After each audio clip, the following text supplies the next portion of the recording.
Halo, saya Iran Sutiawan, mahasiswa PPG dalam jabatan gelombang kedua Universitas Pendidikan Indonesia.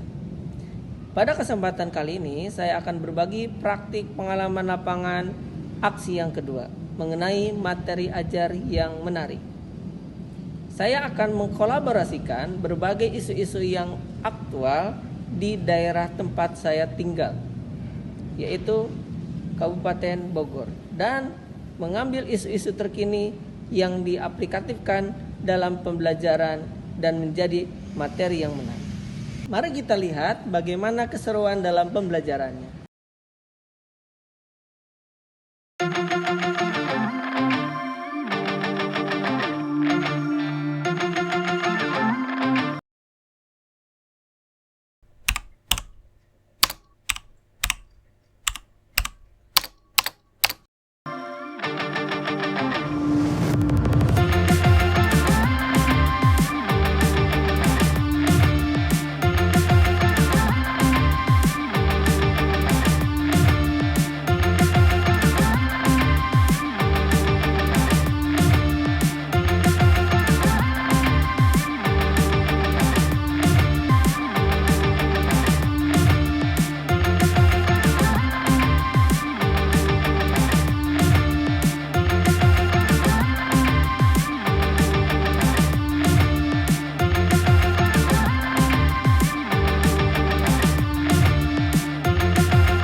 Assalamualaikum warahmatullahi wabarakatuh.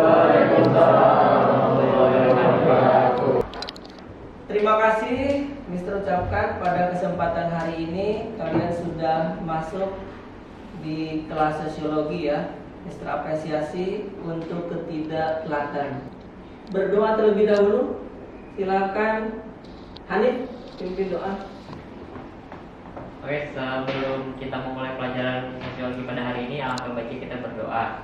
Berdoa menurut kepercayaan masing-masing, berdoa dimulai. Mister ingin mengkondisikan kehadiran kalian. Apakah hadir semua? Hadir, San. Hadir semua ya? Tidak ada yang izin ya? Oke, Mister hitung dulu. 1, 2, 3, 4, 5, 6, 7, 8, 9, 10, 11, 12, 13, 14, 15, 16, 17, 18 ya. Hadir semua ya. Jadi pada kesempatan kali ini tujuan pembelajaran yang akan dicapai yaitu seperti yang sudah hadirkan di PPT di sini ya. Bisa tolong dibacakan Hugo. Tujuan pembelajaran melalui kegiatan diskusi peserta didik mampu menganalisis faktor penyebab dan bentuk ketimpangan sosial yang baik. Melalui kegiatan diskusi It's time to peserta didik begin mampu the 8th memberikan lesson. solusi pada isu-isu masalah ketimpangan sosial yang muncul dalam masyarakat dengan jelas. Oke, sebelum Mister memulai, agar hari ini kalian mendapatkan motivasi ya, Mister sudah membuat suatu quote, minta tolong untuk dibacakan Kintara. Silakan Kin. Tetaplah merasa bodoh agar kita belajar, tetaplah lapar agar kita berusaha. Oke, jadi intinya dari quote ini adalah belajar. Pemahaman awal kalian terhadap materi ketimpangan sosial. Sebelumnya, Mister sudah memberikan bahan ajar di Google Classroom ya. Yang menjadi pertanyaannya adalah kira-kira faktor penyebab dari terjadinya ketimpangan sosial pada gambar tersebut seperti apa? Arci, silakan Arci. Yang pertama apa tadi? Demografis. Yang kedua? Pendidikan. Yang ketiga? ekonomi. Berarti ada 3 faktor penyebab dari terjadinya ketimpangan sosial di sini ya. Sebelum masuk kepada materi inti, Mister akan mengulas kembali materi sebelumnya, yaitu pembahasan minggu lalu yang kita sudah bahas bersama-sama. Konsep ketimpangan sama dengan teori-teori ketimpangan sosial. Pada kesempatan kali ini kita akan masuk kepada pembelajaran mengenai faktor penyebab dan bentuk-bentuk ketimpangan sosial yang kita akan mengambil isu yang dekat dengan kita. Gitu ya. Kita tinggal di mana sekarang? Kabupatennya mana? Kabupaten Bogor. Nah, karena kita tinggal di Kabupaten Bogor, jadi Mister akan menghadirkan isu-isu yang terkini yang ada di Kabupaten Bogor. Silahkan kalian berkumpul dulu sesuai dengan kelompoknya masing-masing. Sudah berkumpul? Sudah. Nah, kalau sudah berkumpul, Mister akan bagikan worksheet-nya atau lembar kerjanya. Oke. Sudah dapat LKPD semuanya? Sudah. Baik, kalau sudah, Mister akan menjelaskan mengenai bagaimana aturan cara mengerjakan LKPD-nya. Kita akan mulai dengan menghadirkan ketimpangan dalam bidang pendidikan ya. Selanjutnya ketimpangan kesehatan, bagian kesehatan, oke, kelompoknya Aubrey ya. Selanjutnya infrastruktur siapa? Ini ya, infrastruktur. Oke. Next, selanjutnya siapa yang penghasilan? Oke, kelompok paling depan. Next, selanjutnya terakhir ini isu mengenai ketimpangan gender. Mana kelompok ketimpangan gender? Oke, baik. Sekarang waktunya kalian untuk diskusi. Di situ ada 5 pertanyaan. Pertanyaan pertama mengenai kamu menjelaskan apa yang kamu peroleh informasinya dari berita tersebut. Kemudian kedua, kalian mencari rumusan masalah, kira-kira masalah inti dari materi tersebut apa. Kemudian faktor penyebab terjadinya seperti apa. Kemudian bentuk-bentuk ketimpangan sosial tersebut masuknya bentuknya yang mana ya. Tadi ada geografis, pendidikan, ekonomi. Kasus tersebut masuk dalam bentuk ketimpangan yang mana. Selanjutnya solusi yang relevan terhadap masalah yang akan kamu selesaikan, terhadap rumusan masalah yang kamu buat. Nah, solusi yang relevannya apa? Oke, baik. Silakan untuk didiskusikan ya.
Kalau begitu kita waktunya mempresentasikan hasil LKPD kalian. Kita mulai dari kelompok. Oke, assalamualaikum warahmatullahi wabarakatuh. Selamat siang semuanya. Kali ini saya akan mempresentasikan tentang materi yang didapat oleh kelompok saya, yaitu adalah ketimpangan sosial di bidang pendidikan. Oke, sekian presentasi dari kelompok saya. Apakah ada yang bertanya? Silakan. Bagaimana pemerintah mengatasi permasalahan tersebut? Menurut saya, langkah yang pemerintah dapat lakukan adalah lebih ke fokus kepada pendanaan sekolahnya. Karena dapat kita lihat kalau dari bangunan seperti itu, yang dibutuhkan itu apa? Ujung-ujungnya adalah pendanaan. Jadi menurut saya pemerintah concernnya itu lebih ke sekolah-sekolah seperti ini untuk memperbaiki fasilitas, terus juga melakukan pelatihan kepada tenaga didiknya agar sekolah yang di sekolah ini yang siswa-siswa belajar dalam sekolah itu menjadi lebih nyaman dan juga terlihat bagus lah kualitasnya. Gitu. Menurut saya ujung-ujungnya pemerintah juga mengalokasikan dananya terkhusus kepada sekolah-sekolah seperti ini. Ya. Kemudian dari segi pemikiran kalian selaku anak SMA mengatasi permasalahan pendidikan itu seperti apa sudah juga ya. Selanjutnya kita masuk ke kelompok yang kedua. Hari ini saya dan kelompok saya akan menjelaskan tentang gambar yang depan ini. Ilustrasi depan ini menggambarkan ketimpangan sosial di dalam bidang kesehatan. Ya, itu presentasi dari kami. Buat ada yang mau bertanya? Kenapa sih yang di ini apa sih puskesmas ya? Iya. Puskesmas yang di Bojonggede ini lebih tertinggal daripada yang ada di Kemang. Oh, Apa kira-kira? ke yang ada di Kemang daripada yang di Bojonggede. Karena mungkin lebih penting, lebih dibutuhkan yang Kemang daripada yang di Bojonggede. Di nggak ada pembagian tenaga medisnya. Itu. Oke, terima kasih.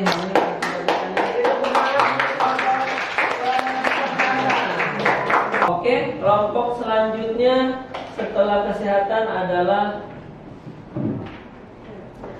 kelompok jalan atau infrastruktur jalan ya. Jadi hari ini kita tuh bawa presentasi tentang ini infrastruktur atau ekonomi. Oke, jadi segitu dulu presentasi dari kita. Ada yang mau tanya nggak? Jadi itu faktor utamanya itu yang pasti kurangnya modal. Terus kurangnya kepedulian dari Pemda itu sendiri. Karena kan kayak misalnya ini yang satu, berarti itu modal yang dikasih ke daerah tersebut tuh benar-benar kepake untuk daerahnya, untuk pembangunan daerahnya. Nah kalau yang nomor kedua untuk jalanan aja kan belum jadi kan. Itu tuh berarti tuh Pemda atau kayak kepala daerah dari tempat itu tuh banyak yang melakukan korupsi. Jadi dana yang diharuskan buat untuk ngebagusin daerah tersebut malahan jadinya tuh buat ke kantong sendiri. Ya banyak kan sekarang di kita. Dari kelompok yang terakhir adalah kelompok gender, dikatakan bahwa pendidikan mengubah segalanya tentang gender dan memiliki kesempatan untuk memiliki pekerjaan dan karir yang cemerlang.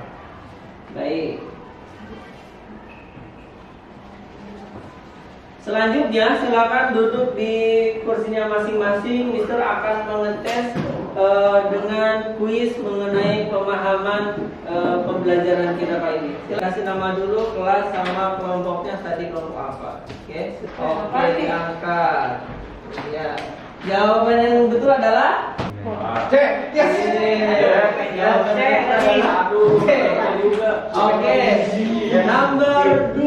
Sedangkan totalnya yang benar dikasih 20, yang salah tentu belum dikasih 20, yang kosong. Apa yang kita sudah pelajari pada kesempatan hari ini, Hanif? Jadi tahu bentuk-bentuk ketimpangan sosial di berbagai bidang tadi kan ada di bidang pendidikan. Kenapa kita harus belajar sosiologi, materi ketimpangan sosial, kaitannya dalam kehidupan sehari-hari kita apa? Dengan kita mempelajari tentang ketimpangan sosial, kita dapat mempelajari mengenai isu-isu yang muncul di lingkungan kita. Kemudian kita memberikan solusi pada isu tersebut. Pada pertemuan yang akan datang, kita akan membahas mengenai dampak yang ditimbulkan oleh ketimpangan sosial itu seperti apa. Jadi jangan lupa kalian untuk mengecek Google Classroom karena di sana Mister sudah menyediakan bahan ajar kalian untuk belajar itu. Terima kasih, sampai berjumpa lagi di pertemuan yang akan datang. Assalamualaikum warahmatullahi wabarakatuh. Waalaikumsalam warahmatullahi wabarakatuh. Oke.